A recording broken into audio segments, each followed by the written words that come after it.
Cerita novel dimanjakan oleh Presiden bab 366-370. Ojo lali di subscribe ya lur, yuk gasken. Bab selanjutnya bab 366. Apa kau tidak mendengar dokter berkata kau tidak bisa bergerak? Kau tidak akan memanggil Monan jika kau butuh sesuatu. Monan berjaga-jaga di luar pintu.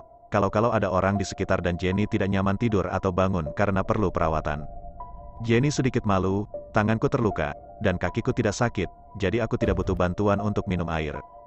Biden Lu mencibir. Jadi kau akan mengambil telapak tanganmu yang tidak valid itu dan menyajikan gelas. Jenny tampak malu. Ada jeda beberapa detik sebelum dia berkata, "Maaf, saya tiba-tiba lupa." Pria itu mendengus dan meletakkannya di tempat tidur, lalu berbalik untuk menuangkan segelas air hangat dan menyerahkannya padanya.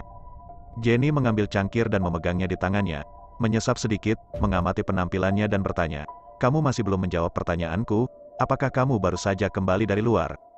"Baik," pria itu menjawab sambil menangkap tangannya dan menyapukannya ke lengan baju tidurnya yang panjang. Hanya perban tebal yang melilit setiap telapak tangan yang lembut, terlihat sangat kasar. Dia sedikit mengernyit dan hendak mengulurkan tangan untuk membatalkannya. Jenny bahkan menghentikannya, "Hei, jangan lega, itu hanya diobati pada malam hari sebelum tidur." Pria itu kemudian berhenti bergerak, mengelus lukanya di sana, dan berkata dengan suara pelan, "Apakah masih sakit?" "Tidak apa-apa, obat yang diberikan Dr. Amy kepada saya cukup bagus, kecuali sedikit rasa sakit ketika saya mengubahnya, tetapi saya tidak merasakannya lagi. Dan 2 luka untuk mendapatkan hidupnya kembali, dia pikir itu sepadan." Biden Lu kemudian berhenti berbicara, hanya melihat luka dengan matanya yang sakit hati. Jenny tidak ingin dia melihat lebih jauh, menarik tangannya ke belakang dan bertanya, "Siapa dalang di balik ini? Apa kamu sudah tahu?" Lu Jing menatapnya dalam-dalam, "Kupikir kamu bisa menebaknya." Wen Miao Miao mendengus, "Clara." Tin Night Engine mengangguk.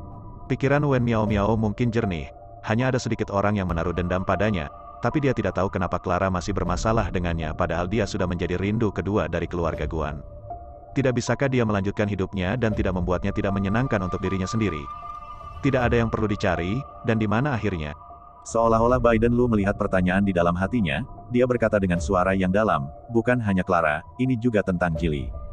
Jenny tertegun, sedikit tidak percaya, "Paman Guan." "Baik," Biden Lu tidak menyembunyikannya darinya dan mengeluarkan teleponnya untuk memutar rekaman yang telah dia salin dari telepon Clara untuk didengarnya. Jenny sangat kaget setelah mendengarnya. Karena rekaman itu tidak hanya menunjukkan bahwa kejadian itu direncanakan oleh Guan Jilly dan Clara bersama, tetapi yang terpenting, bahwa Clara dan Guan Jilly sebenarnya adalah ayah dan anak. Itu luar biasa juga. Dia menelan dan mengambil 2 teguk air lagi dari gelasnya sebelum memakan melon ini secara langsung. Mendongak, dia bertanya dengan wajah bingung, karena dia adalah anak haram Guan Jilly, mengapa dia berpura-pura menjadi anak perempuan Guan Jiwan? Yang satu adalah cucu perempuanmu sendiri dan yang lainnya adalah cucu perempuanmu, dan cucu selalu lebih dekat daripada cucu perempuan. Baik. Biden Lu mencibir, karena sebelum Guan Jiwan meninggal, dia meninggalkan 15% saham Guan, yang hanya dapat diwarisi oleh putrinya, dan jika dia hanyalah putri Guan Jilly, dia tidak akan mendapatkan apa-apa selain mas kawin yang murah hati dan nama fiktif dari seorang wanita hebat, ketika dia menikah. Petik 2. Jenny, memang benar bahwa orang mati demi uang. Dia memikirkannya, masih bingung. Jika itu masalahnya, maka bukankah seharusnya dia memanfaatkan kesempatan yang dia miliki sekarang, hanya untuk mewarisi miliaran setelah Master Guan meninggal, jadi mengapa dia masih berpikir untuk menargetkanku? Pandangan Biden Lu padanya bahkan lebih dalam. Jenny mati rasa oleh tatapannya, selalu merasa ada banyak kerumitan yang tidak bisa dijelaskan dalam tatapan itu. Dia mundur dan bergumam, "Kenapa kamu menatapku seperti itu?" Lu Jing menghela nafas dalam-dalam, "Tidak ada. Faktanya, dia tidak memahaminya sebelumnya. Tetapi sore ini, ketika Tuan Guan datang dengan terburu-buru untuk merawat luka-lukanya, dia samar-samar menyadari sesuatu. Belakangan, mendapatkan rekaman ini lagi, mengonfirmasi bahwa Clara memang bukan putri kandung Guan Jiwan, ditambah hubungan antara Jenny Jing dan Clara, tidak sulit untuk menyimpulkan bahwa Guan Jiming sudah mengetahui tentang keluarga Jing sejak awal, hanya untuk buat Kelly Wang dan yang lainnya mengacaukannya dan menghancurkan bukti yang bisa membuktikan identitas Jenny Jing. Oleh karena itu, sangat mungkin bahwa anak yang sebenarnya adalah Jenny. Tapi ini adalah sesuatu yang dia putuskan untuk tidak diberitahukan pada Jenny sampai dia yakin. Bagaimanapun, jika kecurigaannya ternyata benar, maka semua asal-usulnya harus diperiksa ulang, dan untuk menghindari imajinasinya, lebih baik tidak mengatakan apa-apa. Siapapun dia, bagaimanapun dia adalah istrinya, dan hanya itu yang penting. Dia mengacak-acak rambutnya dan berkata dengan lembut, "Jangan pikirkan tentang itu, serahkan saja padaku dan aku akan mengurusnya." Jenny mengangguk. Karena masalah tersebut melibatkan Guan Jili, maka pasti akan melibatkan keluarga Guan juga, jadi menyerahkan masalah tersebut kepada Biden Lu adalah cara yang paling tepat. Dia mengerti apa yang dia lakukan, tidak peduli apa hasilnya. Dan di sisi lain, daun jendela. Kuan pun menerima rekaman itu. Rekaman itu persis seperti yang diwariskan Biden Lu kepadanya. Lagi pula, karena Clara benar-benar merupakan garis keturunan keluarga Guan. Untuk menyingkirkan Clara, seseorang harus terlebih dahulu menyapa Master Guan. Orang yang sama atau berbeda harus menghadapinya, tetapi kadang-kadang pemberitahuan mewakili suatu sikap. Ini hanya tentang sikap Maya Jing, bukan keluarga Guan. Guan menerima rekaman itu, mendengarkannya, dan menjadi sangat marah. Dia tidak berpikir bahwa putranya sendiri akan melakukan hal bodoh seperti itu di belakang punggungnya. Bahkan jika Anda membiarkan putri haram Anda melarikan diri untuk memainkan peran sebagai putri saudara perempuan Anda sendiri, Anda tetap membantunya menganiaya keponakan Anda sendiri bersamanya. Binatang buas. Namun, Guan tidak langsung menyerang. Bagaimanapun, Guan Jili adalah putranya sendiri, dan selama bertahun-tahun, dia memiliki banyak sekali antek dan mata, baik di perusahaan maupun di rumah. Dia cukup dewasa untuk melepaskan banyak hal selama bertahun-tahun untuk membiarkan kedua putranya melakukannya. Karena yang kedua terlalu pandai dan unggul, terkadang ia merasa si sulung agak lemah, sehingga untuk menghindari si sulung mengalami ketidakseimbangan dalam hatinya, bahkan terkadang ia malah sedikit banyak menyukainya. Dan karena itu, dia tidak berani berbuat gegabah sekarang. Namun, hanya karena Anda tidak melakukan sesuatu dengan ringan bukan berarti Anda tidak bergerak. Master Guan segera memberikan perintah rahasia untuk secara bertahap mencabut hak-hak tersebut di tangan Guan Jili, termasuk semua hak istimewa yang berhubungan dengan perusahaan dan di luar keluarga, yang tidak lagi diizinkan untuk digunakannya. Setelah melakukan semua ini, dia gemetar dan mengambil foto dari bawah bantalnya, dan di bawah sinar bulan dia bisa melihat bahwa itu adalah seorang wanita muda, putri ketiganya, Guan Jiwan. Dia tersenyum sedih, menghela nafas, dan akhirnya, mengembalikan foto itu. Bab 367 Betapa menyenangkan jika kamu ada di sini, Wanda.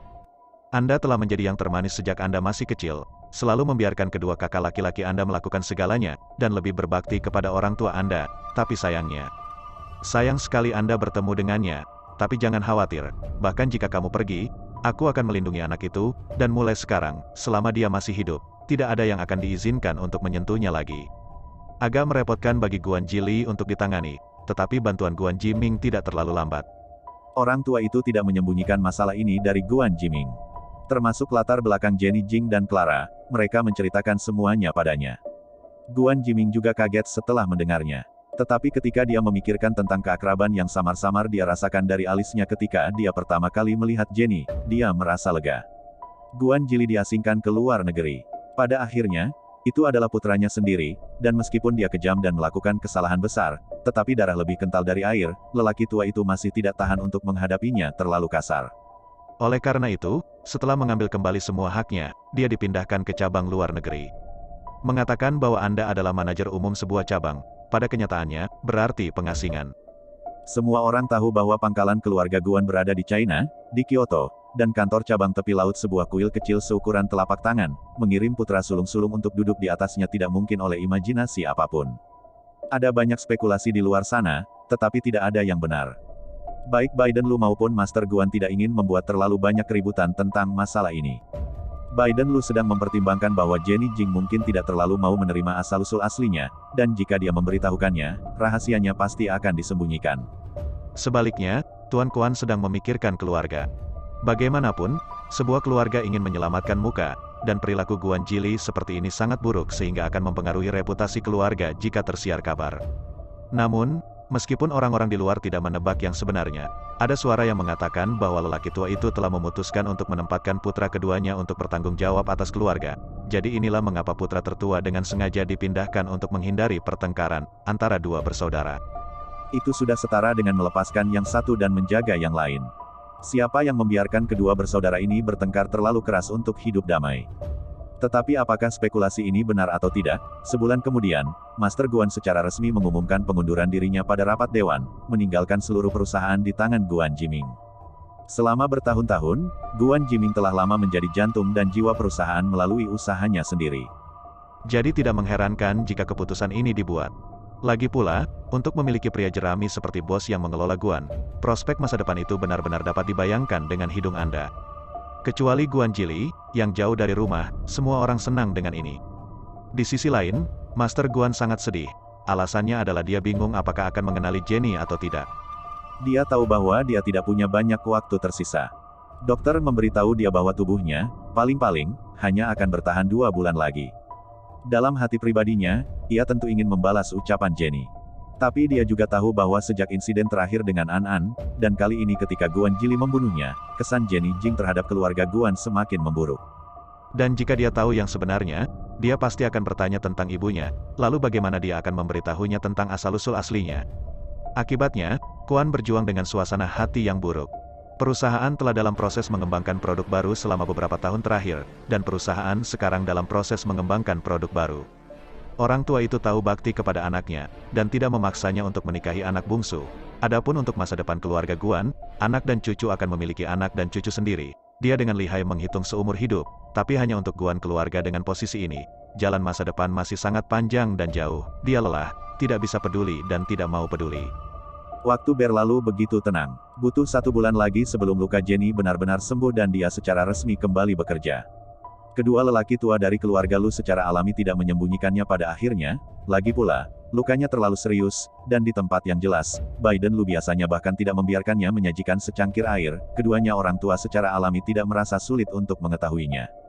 Kabar baiknya adalah lukanya berangsur-angsur sembuh, dan meskipun kedua lelaki tua itu tertekan, mereka tidak dapat berbicara lebih banyak lagi. Pihak kru telah ditutup menunggunya karena cederanya. Bagaimanapun, ini adalah investasi Serenity International, dan dengan Big Boss di sana, tidak ada jumlah dana yang tidak dapat dipertanyakan.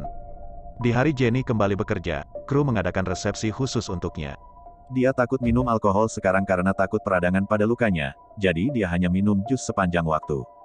Sebaliknya, Zhou artikel, yang minum sedikit dan dengan mabuk meletakkan tangannya di bahu Jenny dan dengan mabuk berkata, "Jenny, saya benar-benar harus berterima kasih kali ini, jika Anda tidak berbicara untuk kami, dengan Anda menjadi begitu buruk, terluka, manajer umum Lu harus membantai saya." Petik 2. Jenny tidak bisa menahan tawa. Seberapa serius seperti yang Anda katakan? Ya ada, rekan dari tim alat peraga berkata dengan datar, "Kamu tidak tahu, pada saat itu, saya sangat takut melihat sorot matanya sehingga saya mau pipis celanaku. Untungnya, itu benar-benar bukan perbuatan saya, dan kemudian saya bahkan mengingatnya dengan hati-hati dan memberikan petunjuk kepada Sutesuke, yaitu bagaimana saya menangkapnya, jika tidak, 2 nyawa Tut dan saya akan benar-benar tersesat." Petik 2. Jenny tersenyum pada ekspresi pasca ketakutan mereka, tetapi hatinya sedikit panas. Oh pria itu, bagaimana bisa begitu bagus dia tiba-tiba dan tak tertandingi mempercayai Biden Lu. Jelas hanya di pagi hari, atau dia secara pribadi mengirimnya ke kru. Ini hanya berjarak beberapa jam, kenapa dia sangat merindukannya. Jenny tidak pernah bersikap pendiam, dan karena dia telah memikirkannya, wajar untuk mengirim pesan untuk memberitahunya. Di seberang jalan, Biden Lu melihat pesannya, wajahnya gelap selama 2 bulan, dan akhirnya menatapnya. Hanya di layar ponsel, Jenny mengirim pesan, "Sayang, apa kamu tahu aku paling ingin jadi apa?" Biden Lu memikirkannya dan menjawab, "Queen of Shadows." "Tidak, kebanyakan orangmu." Biden Lu. Setelah beberapa detik, Jenny mengirimkan satu lagi. "Sayang, kamu tahu apa yang paling aku rindukan saat ini?" "Apa itu? Dirimu di sisiku." Hahaha. Jenny memainkan serangkaian hahaha, dan Biden Lu melihat bagian itu dan dengan hati-hati mengingatnya tanpa kehilangan senyuman. Saat itu, Jenny mengirim pesan lain. "Tahukah kamu apa perbedaan antara kamu dan bintang-bintang, sayangku? Saya bersinar seperti bintang, tidak ada perbedaan." Jenny, kali ini gilirannya menjadi kaku lidah. Mengapa saya tidak mengharapkan pria ini menjadi begitu narsis? Tetapi dengan prinsip menghormati sentimen duniawi, dia atau Ling tidak melihat kata-katanya dan terus mengirimkan hasilnya. "Sebenarnya, hati ada di surga, dan kamu ada di hatiku." Biden Lu, Jenny dapat merasakan melalui layar ponsel bahwa seorang pria mungkin dalam keadaan gelap dan agak tidak berdaya saat ini. Cukup menggoda, dia meletakkan ponselnya dengan puas, lalu kembali makan. Saat itu, telepon tiba-tiba berdering. Dia mengambilnya dan melihat bahwa itu adalah pesan dari Biden Lu. "Kamu milik apa?" Jenny tertegun dan tanpa sadar menjawab, "Genus XMA." "Tidak, kamu milikku." Bab 368. Jenny melihat kata-kata sederhana di layar, tetapi pada akhirnya, dia tidak bisa menahan diri dan tertawa terbahak-bahak. Semua orang di galeri itu mengendus dan menatapnya, sedikit tercengang. Dia bahkan melambaikan tangannya, "Maaf, kalian terus makan, saya akan menelepon kembali." Aku berkata, dan mengambil telepon dan berjalan ke lorong. Saya akan menelepon Biden Lu, ketika tiba-tiba, telepon berdering dan sebuah panggilan masuk. Dia sedikit membeku, mengerutkan kening pada ide penelepon yang aneh. Lalu, tekan, "Halo, yang mana? 7? Lama tidak bertemu, aku kembali." Titik titik titik titik titik titik titik titik. Orang-orang di kru sangat menyadari bahwa Jenny tidak dalam suasana hati yang baik sejak makan malam itu. Selalu terganggu saat syuting, saya tidak membicarakannya, dan saya tidak selalu berkumpul dengan semua orang untuk berbicara dan bermain ketika saya menutup diri secara pribadi seperti dulu. Di penghujung hari, dia selalu membawa Monan bersamanya dan kembali ke hotel lebih awal. Meskipun kadang-kadang ada sedikit waktu istirahat yang harus diambil selama pembuatan film, dia tidak terlalu suka berkumpul dengan orang-orang untuk menceritakan lelucon lagi, tetapi duduk sendiri dan melakukan urusannya sendiri. Awalnya, orang mengira dia masih memperhatikan cederanya. Namun dia terlihat sangat ramah dan sopan kepada dua rekan kru penyangga, dan biasanya tidak menyebutkan kejadian itu lagi. Semua orang untuk sesaat bingung. Perubahan ini diperhatikan tidak hanya oleh kru, tetapi juga oleh Monan yang selalu berkulit tebal. Monan secara alami mengkhawatirkannya, jadi, mencari kesempatan, dia bertanya padanya. "Jenny, ada apa denganmu akhir-akhir ini? Kenapa perhatianmu selalu terganggu?" Jenny tertegun, kembali ke akal sehatnya, dan menggelengkan kepalanya tanpa henti. "Saya baik-baik saja." Monan mengerutkan kening, jelas tidak percaya. Jenny Jing mengerutkan bibirnya dan berkata dengan lembut, "Tidak apa-apa, hanya sedikit tidak nyaman selama 2 hari terakhir ini. Aku akan baik-baik saja setelah beberapa saat." Monan tanpa sadar mengira luka lama di tangannya terasa sakit lagi, dan meskipun lukanya sekarang sudah sembuh total, masih terasa sakit setiap kali turun hujan atau basah dan dingin. "Aku akan memanggil dokter untukmu." Jenny sibuk menghentikannya. "Tidak," dia tertawa samar, "maksudku bukan tanganku sedang tidak enak badan, anggap saja aku sedang dalam mood yang buruk, tidak apa-apa, sungguh, jangan khawatir." Ketika Monan melihatnya mengatakan itu, dia tidak punya pilihan selain mendengarkan. Pada hari ini, kru akhirnya menyelesaikan syuting adegan eksterior, dan kemudian semua adegan pengisi untuk adegan interior. Karena ini adalah pekerjaan orang dalam, tentu saja, Anda tidak akan berkeliaran di mana-mana, dan seluruh kru telah pindah kembali ke kota film dan televisi Kyoto. Hari pertama syuting berjalan dengan baik, dan keesokan paginya, seorang anggota kru pengiriman bunga tiba-tiba melangkah ke lokasi syuting dengan karangan bunga di tangannya, menunjukkan bahwa dia ingin Jenny menandatanganinya. Semua orang mengira itu dari Biden Lu. Lagi pula, sejak hubungan antara keduanya terbuka sepenuhnya, Biden Lu selalu mengirim orang sesekali. "Kita semua sudah cukup melihat jenis makanan anjing ini." Jenny pada awalnya tidak memperhatikan bahwa tidak ada kartu di bunga, jadi setelah dia menerimanya, dia menyisihkannya. "Ketika saya berbicara dengan pria di telepon pada siang hari, saya membicarakannya, tetapi tanpa diduga, Biden Lu tidak mengakuinya."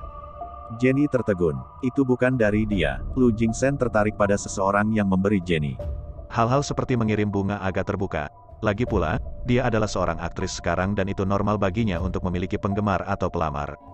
Tidak peduli apa yang mereka berikan padanya, wanita itu bagaimanapun juga, dan tidak ada yang akan mengambilnya darinya.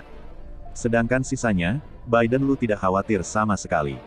Dia kadang-kadang cemburu, tetapi Jenny memiliki cara yang baik untuk menenangkannya dan pada dasarnya akan melaporkan apapun kepadanya, jangan sampai dia kesal atau disalahpahami. Ini, Biden Lu benar-benar sangat puas, sehingga semakin banyak orang yang mengejar Jenny Jing, semakin tampak bahwa Jenny Jing memedulikannya. Beberapa pria merasakan kepuasan dari perawatan wanita kecil itu. Di sisi lain, Jenny sedang dalam keadaan heran. Sejujurnya, dia mendapat ketenaran tertentu sekarang, dan penampilan serta tubuhnya sering dibawa ke internet untuk membicarakannya, menyebutnya kecantikan paling standar di industri hiburan saat ini. Tetapi karena dia sendiri terlalu beragama Buddha, kecuali untuk akting, pada dasarnya jarang mengikuti program lain, tingkat keterpaparannya tidak tinggi, ditambah dengan kehidupannya yang sederhana, jadi kehadirannya tidak terlalu tinggi. Dan dia menikah, dengan pria yang sama yang sangat luar biasa sehingga dia tidak berani memprovokasi, dan semua orang tahu itu. Jadi, nyatanya, meski banyak pria yang sangat menghargainya, tidak banyak yang benar-benar mengirim bunga dan barang-barang untuk merayu dia.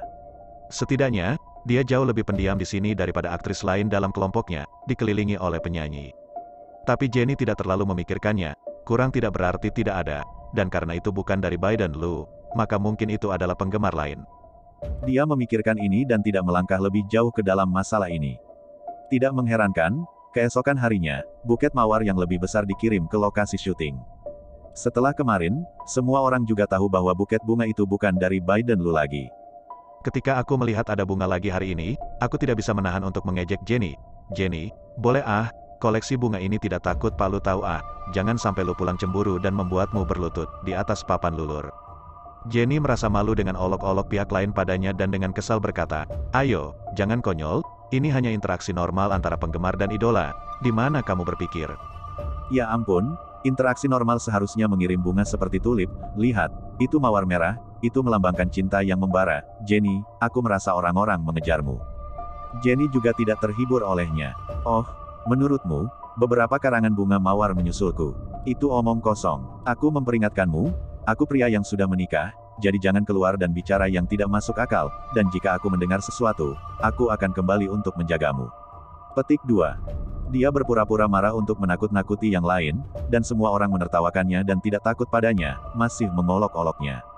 Cek, semua orang adalah istri dan suami, kalian adalah suami istri, takut lu kita tahu, Jenny, meskipun kita tidak sebaik orang lain di keluarga kita, pinggang kita bisa tegak, jangan pernah tunduk pada setelan orang lain, dan celana panjang.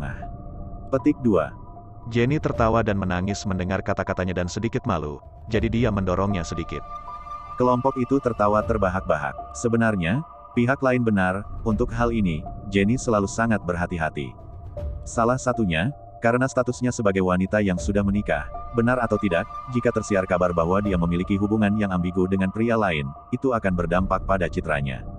Opini publik selalu menakutkan, hari ini seluruh internet memuji Anda, mungkin besok seluruh internet akan menghitamkan Anda. Telah menjadi PR selama bertahun-tahun, Jenny tahu cara merawat bulunya, jadi dia selalu berhati-hati dalam hal ini. Dan yang kedua adalah dia benar-benar tidak ingin membiarkan omong kosong semacam ini memengaruhi perasaannya tentang melihat tanah. Bab 369 manusia adalah makhluk yang sangat subjektif. Terkadang, kepercayaan adalah sesuatu yang Anda butuhkan untuk bekerja sama untuk mempertahankannya. Dia mempercayainya, jadi meskipun dalam hatinya dia tidak benar-benar ingin dia keluar dan berakting, terutama beberapa adegan emosional dengan aktor pria, adegan persaingan, bahkan jika dia tahu itu palsu, seseorang akan merasa tidak nyaman. Tetapi karena itu adalah sesuatu yang dia nikmati, sesuatu yang dia minati, dia memilih untuk menghormatinya. Karena dia telah membuat kelonggaran seperti itu, Jenny secara alami tidak dapat mengecewakannya lagi, setidaknya dalam beberapa hal, dan dapat menghindarinya, tidak membiarkan mereka menjadi batu sandungan bagi hubungan mereka. Pada hari ini, Jenny kebetulan menyelesaikan syuting adegan perkelahian yang cukup intens, karena bertema seni bela diri dan ada lebih banyak adegan perkelahian. Tangannya terluka dan dia tidak bisa memegang pedang yang berat, jadi direktur bernegosiasi dan memberinya cambuk lembut yang lebih ringan. Tapi cambuk lembut adalah sesuatu yang terlihat mudah dan sederhana, tetapi sebenarnya lebih sulit dipelajari daripada teknik pedang dan pedang. Setelah belajar sepanjang sore, Jenny akhirnya mempelajari langkah-langkah yang tepat untuk mengatur suasana sore hari dan siap untuk mengakhiri hari dan kembali ke hotel. Namun, saat itu, seorang pekerja pengiriman datang. Bolehkah saya bertanya apakah ini Mes King Ning King? Jenny tertegun dan mengangguk. Ya, ada apa? Halo, ini bunga dan hadiahmu, tolong tanda tangani mereka. Jenny Jing sedikit terkejut, bukan karena buket mawar yang terlalu besar, tetapi oleh kalung berlian yang tergantung di tengah mawar. Kalung itu berbentuk hati di tengah, dengan latar belakang biru danau dan berlian seukuran ibu jari di tengahnya, dan dengan sekilas Anda bisa tahu bahwa itu bernilai banyak uang.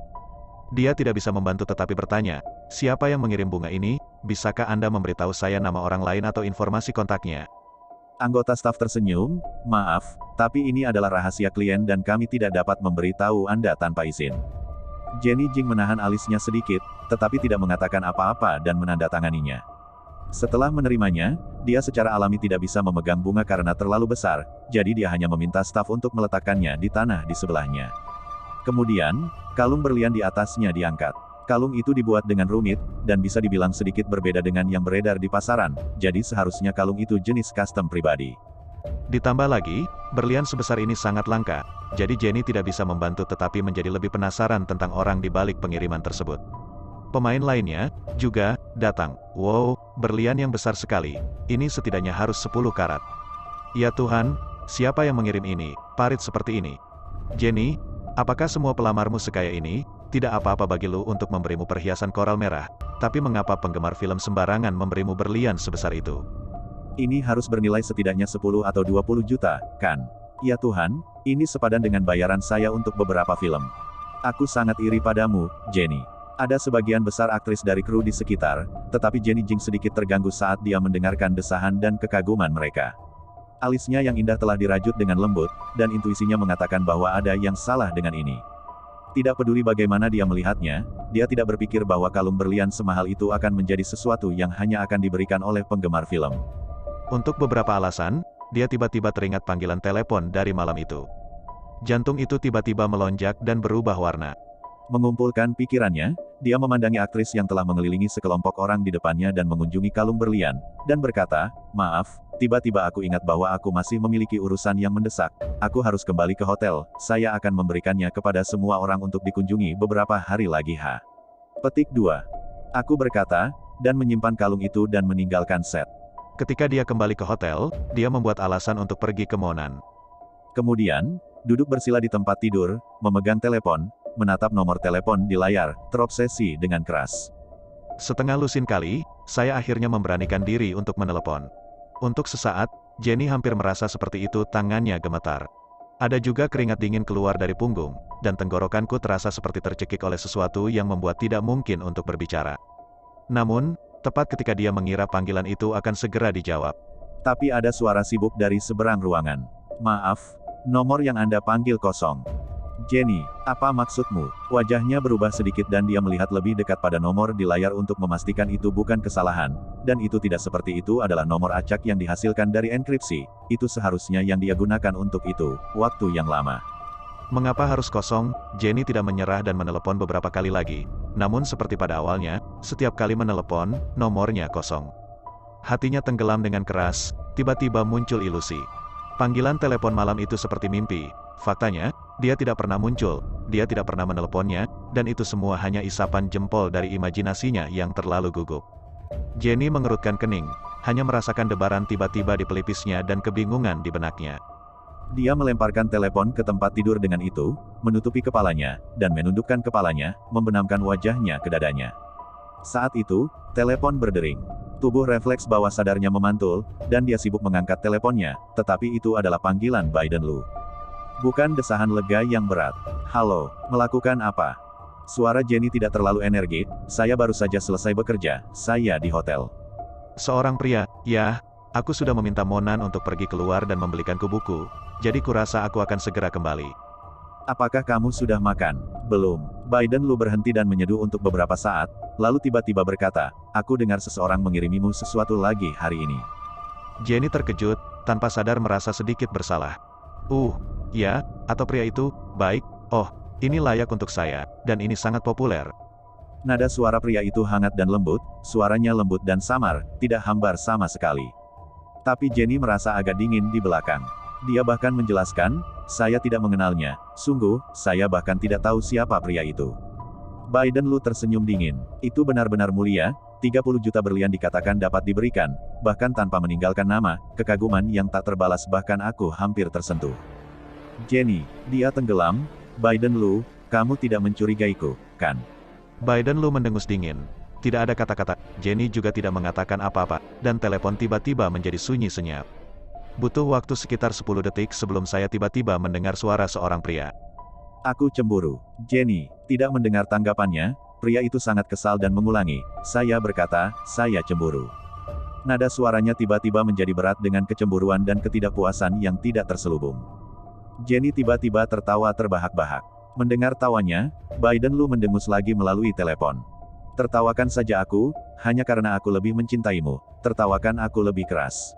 Seandainya aku tahu, aku akan mengurungmu di rumah, melarangmu menjadi semacam aktor, bahkan tidak diizinkan keluar rumah, hanya diizinkan untuk menunjukkan kepadaku, dan melihat siapa yang berani mendambakanmu."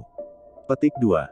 Bab 370. Jenny menahan tawanya, tetapi tidak bisa menahan diri dan berkata, "Jenis kecemburuan terbang apa yang kamu bicarakan? Saya bahkan tidak tahu apakah orang lain itu terlihat bulat atau datar, dan selain itu, saya tidak benar-benar berniat untuk mengambil hal yang sangat berharga dari seseorang. Saya akan mencari tahu siapa dia dan mengembalikannya kepadanya."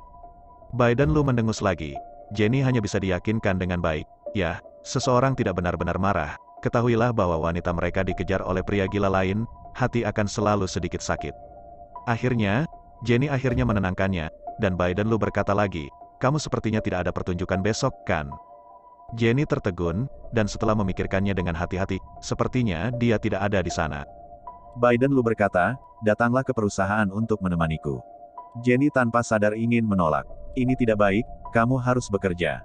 Hanya ada satu pertemuan pagi-pagi besok, sisanya di kantor, jadi tinggallah bersamaku di sampingku. Jenny Jing ragu-ragu, mengingat bahwa dia sibuk syuting dan memang tidak menghabiskan banyak waktu dengannya, jadi dia setuju. Keesokan harinya, Jenny Jing mengizinkan asistennya, Aoi, mengambil cuti, sementara dia langsung berkendara ke markas Lu bersama Monan. Semua orang di perusahaan mengenalnya, jadi ketika mereka melihatnya masuk dengan Monan, mereka tidak terkejut, dan satu persatu mereka menyapanya dengan hormat.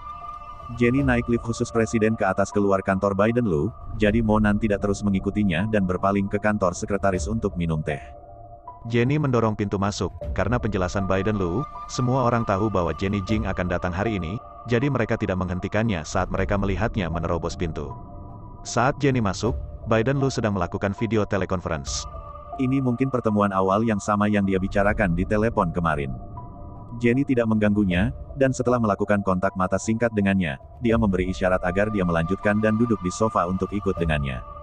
Vicky segera masuk dan membawa teh susu favoritnya dan majalah favoritnya. Apa Jenny suka makan, minum dan bermain, Vicky punya informasi yang sangat lengkap di sana. Hari-hari ini, asisten khusus yang baik tidak hanya harus melayani bosnya sendiri dengan baik, tetapi yang terpenting, merawat istri bosnya sendiri. Vicky sangat ahli dalam hal ini. Jadi ketika Lu Jing memperdalam pandangannya saat dia melirik teh susu dan majalah di depan Jenny, matanya dalam dan sangat puas. Tidak lama setelah Jenny duduk, konferensi video dengan Biden Lu selesai. Dia bangkit, menghampirinya, membungkuk dan menepuk dahi, dan berkata dengan lembut, duduklah, dan setelah aku selesai dengan ini, aku akan mengajakmu makan malam. Jenny tersenyum dan mengangguk. Selanjutnya, Biden Lu kembali bekerja. Faktanya, dikatakan bahwa Jenny datang untuk menemaninya, tidak terlalu banyak menemaninya. Karena pria itu sangat sibuk, sepanjang pagi hari diisi dengan panggilan telepon tanpa henti dan panggilan ke kepala berbagai departemen perusahaan untuk membicarakan tentang pekerjaan. Para manajer dari berbagai departemen masuk dan melihat Jenny duduk di sofa, dan mereka semua sangat bergosip. Lagi pula, meski mereka tahu bahwa Jenny adalah istri presiden, mereka sebenarnya jarang menyaksikan keduanya bersama. Namun, di depan Biden Lu, mereka tidak berani menunjukkan apapun. Setelah pembekalan yang bagus, jadilah yang baik dan pergi. Sebaliknya, Jenny merasa tidak nyaman dengan mata penasaran yang terbang diam-diam, menilai dirinya. Untunglah pagi hari sudah relatif singkat dan cepat berlalu. Biden Lu memberi dirinya liburan yang langka, tidak pergi bekerja pada sore hari, untuk mengajaknya melambai. Jenny secara alami senang, bukan karena dia sendiri ingin bermain, tapi menurutnya pria itu terlalu lelah untuk terobsesi dengan pekerjaan seharian dan jarang istirahat. Senang rasanya punya kesempatan untuk rileks. Jadi, pada sore hari, mereka pergi makan malam dan berbelanja sedikit. Saya tidak tahu apakah itu khayalan Jenny. Dia selalu merasa ada yang aneh dengan pria itu hari ini. Saya tidak tahu di mana itu aneh, tetapi selalu terasa seolah-olah ada sesuatu yang disembunyikan darinya. Misalnya, setelah berbelanja, dia tiba-tiba dan entah kenapa harus menyeretnya kembali untuk berganti pakaian. Ganti baju cuma ganti baju, keluar main, Jenny masih lebih suka berpakaian lebih kasual sehingga berganti ke kaos lengan panjang dan celana jeans.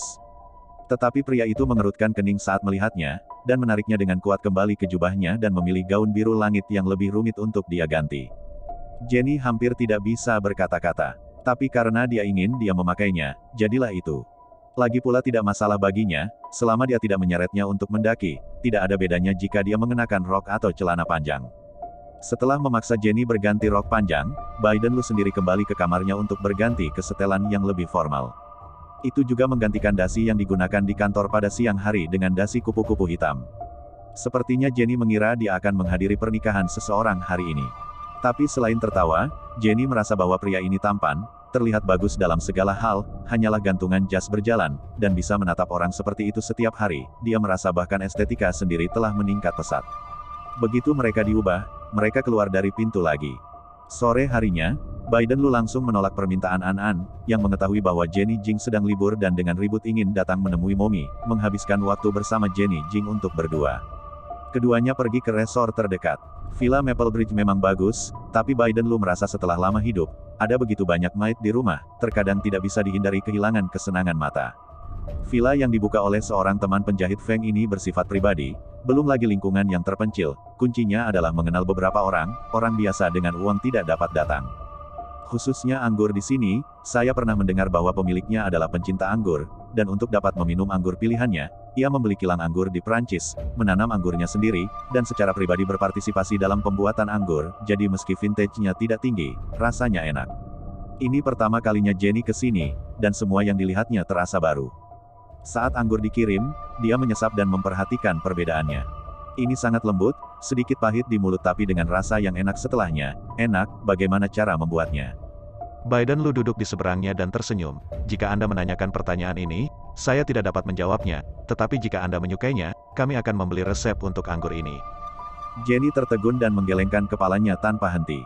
Lupakan, orang-orang telah meneliti sesuatu dengan cermat, kita akan mencicipinya saat kita sedang mood, tidak perlu pergi terlalu jauh. Lu Jing tersenyum lebar. Dia sebenarnya hanya mengatakan itu dengan santai karena dia tahu bahwa kepribadian Jenny tidak akan melakukan itu. Dia selalu tahu bagaimana memperlakukan orang lain dengan hormat, dan juga sangat pandai menghormati hasil karya orang lain, jadi tidak mungkin dia akan melakukan sesuatu untuk memaksa orang menjual formula mereka untuk seteguk hutang biji-bijian pribadinya sendiri. Suasananya sangat santai saat mereka minum wine dan mengobrol.